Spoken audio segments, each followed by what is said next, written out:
Hello.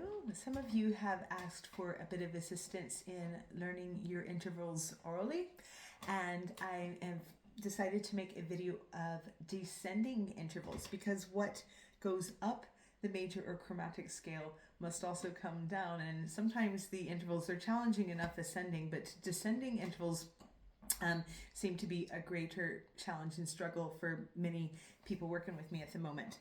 So what I'm going to do is just take the chromatic scale here, and I'll just play through the intervals descending, minor second, major second, minor third, major third, perfect fourth, tritone, perfect fifth, minor six, major six, minor seven, major seven, perfect octave.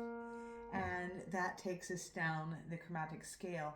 Now, starting at the top, we have our minor second. When I play that together, that's very, very clashy, almost like a distress signal, something you'd hear in a horror film. And it's a very distinct dissonant sound. Now, when I play them separate, when I play a descending minor second, it's not so harsh, and there's a very recognizable tune that will help you in singing a descending minor second. You'll recognize this.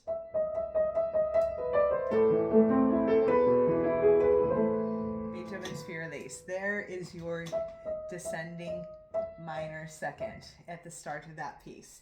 Now, after the minor second, we have a major second, not nearly as clashy. I'm playing that together. Have a listen. But very close together. Sometimes it's hard to hear the two pitches. So a good way to memorize the sound of it together would be chopsticks.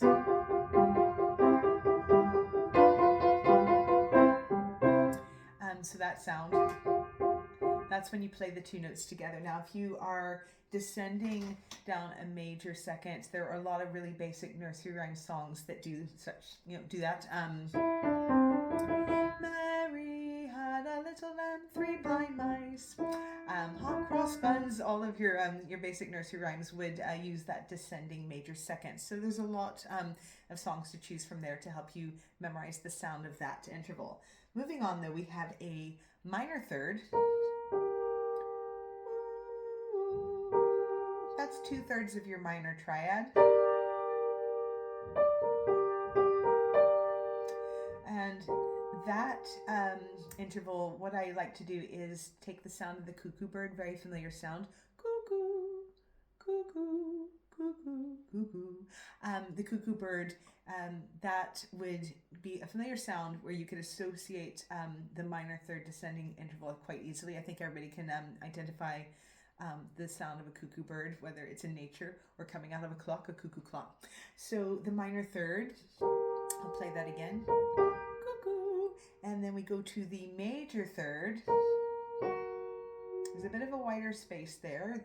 So if I play a major triad, the major third is 2/3 of your major triad. So this is not a cuckoo bird, but let's think of the grandfather clock instead. If you've heard one of those chime, ding dong, ding dong, ding dong, ding dong. That's an easy way to pick out the descending major third. Ding dong, ding dong, ding dong. So again, Big Ben, I think, makes the same sound. And we move on now to the perfect fourth. Now, perfect intervals are called perfect because they do not change when they ascend or descend. Major intervals become minor, vice versa. Minor intervals become major. The perfect intervals stay the same. Now, a descending perfect fourth is quite challenging, but Disney's going to come to the rescue here, and some of you have worked on this song with me, so you're already very familiar with a descending perfect fourth. See if you recognize this tune.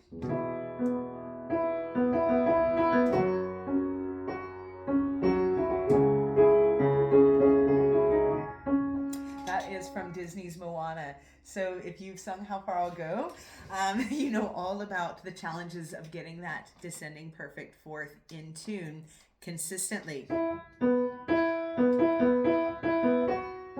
I've been stuck the edge of the water. Really hard to keep all those perfect fourths in tune in a row because you're basically given a chord and you're meant to sing that on your own. But that is a great piece. Thank you, Lin-Manuel Miranda, for giving us that song, because now I have a great piece to help students improve singing a descending perfect fourth. Now moving on, so we're back, minor second, minor third, major third, perfect fourth. Now we've got the tritone. And it's another kind of funky sounding interval. Way back in the start of the development of Western music, it was thought to be the devil's tone, and it was avoided. But it is really a great interval to incorporate into all styles of music. So speaking of the holy music, we're going to go to a musical here, very familiar musical, but maybe the excerpt that I'm playing maybe less familiar unless you've been working on this song.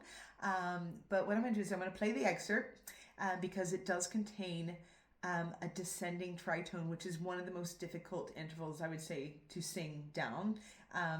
And see if you recognize it. Oops, wrong.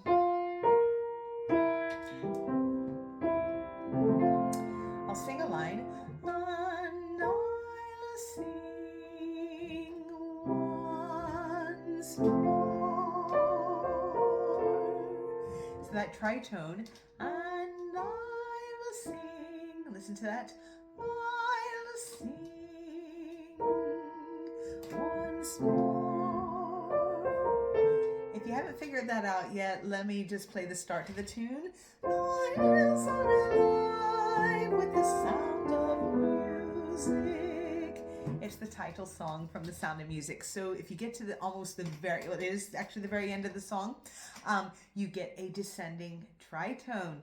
And that is, again, not an easy one to sing, but if you try that a few times, that may help you get better at singing that on command. Now, moving on, we get another perfect interval. That's our perfect fifth. Now, if I played a major chord, major triad, if I take out the third, the middle note, I get a perfect fifth. So it's, again, 2/3 of a chord, 2/3 of the major triad, and we start to get the leaps start to get wider. Now, when the leaps get wider, it becomes a little bit easier to hear the difference between the upper and lower notes when they're played together. Upper note, lower note, as I know that can be really challenging for those, especially doing the MTB exam track. There are a lot of exercises where you have to hear the intervals and sing back the upper and then the lower notes. Not easy.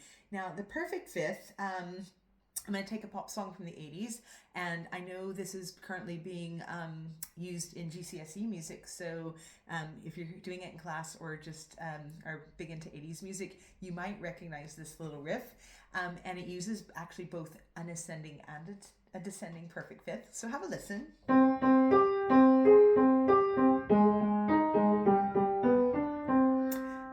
That is from the Eurythmics song Sweet Dreams. So you get an ascending and a descending perfect fifth. Ascending, descending. And so on, okay? So if you don't know Sweet Dreams, look it up. Great tune. Love it. And that will help you with your fifth. Now, moving on from perfect fifth. So I'm going to go back, review, minor second, major second, minor third, major third, perfect fourth, tritone, perfect fifth. Now we have a minor six. Now that's tough because the song I can think of offhand is quite old, so I'm not sure how familiar you will be with this one, but was it it's G minor. Let me find my key. I don't know, Love Story.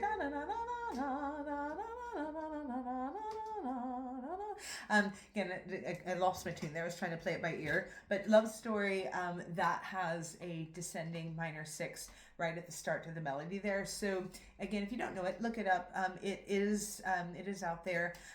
It's just I was having a hard time thinking on the spot of a minor six going down. I'm sure I'll think of a dozen things after this video, but we'll move on for now from the minor 6 to the major 6. So again, because I changed keys there, we have, that was the minor 6. We go to the major 6, because sometimes I might be transposing and I want to go back and find my home key that I'm using, which is B flat today. So major 6, there is a very familiar song, especially for those who like or love Phantom of the Opera. If I take this tune,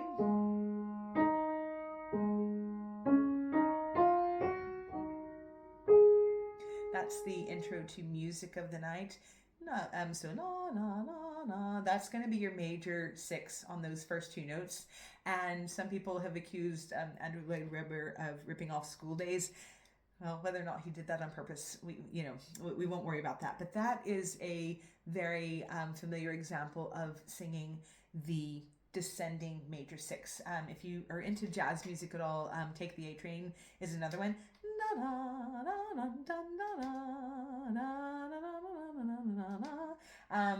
Thinking Out Loud, a little bit of Ed Sheeran. There's a major 6 descending in that. Just humming a few tunes for you. So you might be able to find some great examples for me. If you do, send them my way. So major 6, and that takes us almost to the end of our chromatic scale. We're getting there. But now we're at a minor 7. And again, that's quite a wide leap. Not very common to start a song off with a descending minor 7th, but I have thought of one, and it's a Tchaikovsky tune. It did make it into mainstream popular music and is on the Associated Board grade 8 list. I don't think I have anybody in the current class working on it, but I have taught it before. This is None But the Lonely Heart. I'll just play it for you.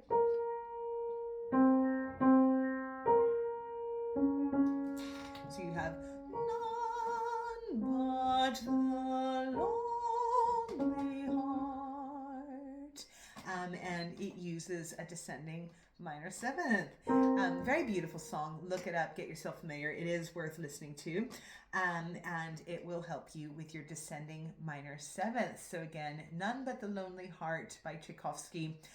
You can get it in Russian, German, and English, and have a go. Maybe if you are working towards your grade 8 one day with the Associated Board, you could sing that as one of your pieces. We're getting closer. We're now on to the major 7th descending. Ooh, another clashy one. Listen to that together. I'm going to go back and play the minor second. Again, it's very dissonant.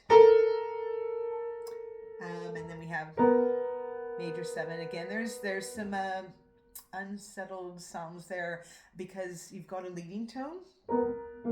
We want to really want to resolve there. A major 7 descending, pretty challenging, but we're going to go back to Disney for a moment, and Beauty and the Beast has come to my rescue. And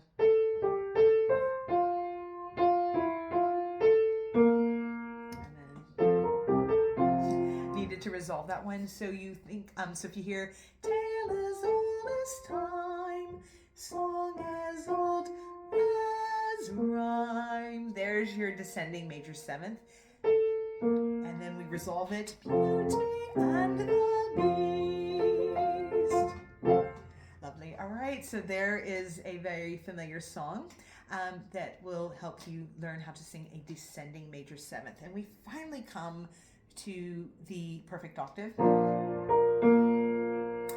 And that's quite a wide leap, that you're changing from one register to the next when you leap over an octave. So you all probably know by now, Somewhere Over the Rainbow uses that ascending octave. Getting a song with a descending octave, you have to compromise a bit.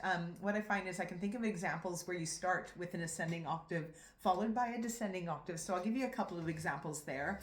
And if you are one of my current students who has worked on the grade 6 exercises, the octave study, you know all about Balsa, Balsa, Balsa, Balsa. That's a nightmare, singing down those octaves like that. But you are very well versed in your octave leaps.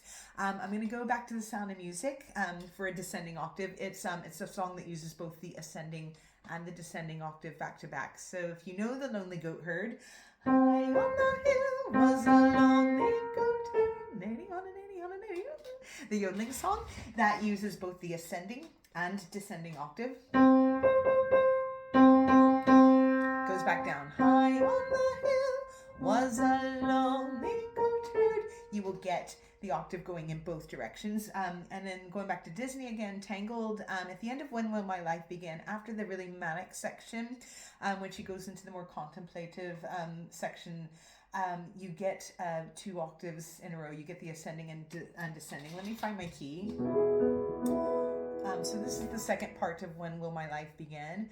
Tomorrow night, and then she sings The Lights Will Appear, and goes on into the ballad portion of that. So I'll play that again.